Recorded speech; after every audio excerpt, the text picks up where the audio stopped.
this is a video called "What Happens When Cows Eat Candy." It's about how cows are fed waste candy.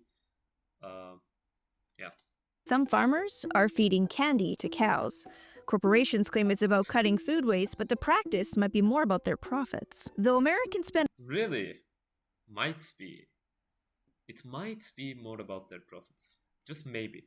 There's a possibility of that. about $4 billion on candy for Valentine's That's fucking crazy. Day and over $11 billion on treats for Halloween, there remains a notable surplus of sweets in the US, and some of these excess treats are being sold to meat and dairy producers to be added to animal What's there to say, man? Why are we doing that?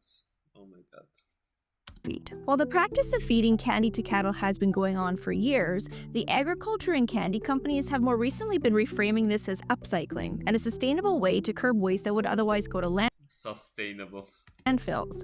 But the true story is a bit more complex. Feeding candy to livestock began as a cost-saving measure during times of drought when corn prices spiked. According to the livestock industry, candy can replace corn as a source of sugar in animal feed. However, some critics argue that it introduces nutritionally empty, chemical-laden sugars Yeah.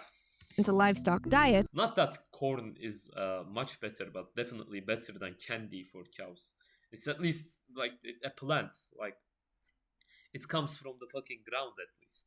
Potentially undermining animal health. While companies like Cargill and Hershey present this as an environmental solution, experts suggest that the real Of course, they suggest that as an environmental solution. Hershey is a giant, big ass corporation that wants to suck the tiniest bit of money out of American people.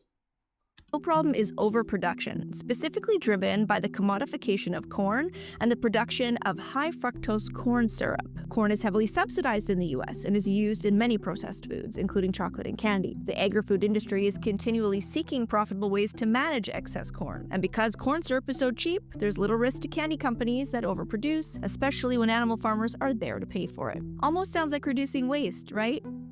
But really, a more sustainable option would be avoiding the excess production to begin with. Having Obviously. programs like this one as a fallback may be quelling motivation to better Man, just look at what that cow is eating. Oh my god. What the fuck? Why are we feeding our cows this? cut that food waste. Ultimately, Tamara Sommer, research director of the Food Systems Lab at Simon Fraser University, explains that without the option of using animals to absorb surplus candy waste, we would be able to question why cows would ever need to eat highly processed candy, question why there's so much waste to begin with, and be pushed to seek better solutions. Read the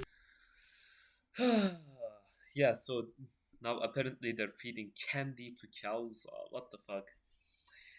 Still, meat is the best thing you can eat, even if the cow feeds on candy.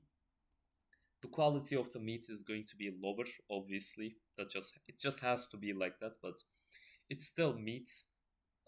Still better than any vegetable or any grains, obviously. Try to get the best meat that you can, of course. Try to do the best that you can, but there are just some things that you can't control. Yeah, I would recommend hunting if you can, or fishing. That way you can get wild animal meats, which really is the best.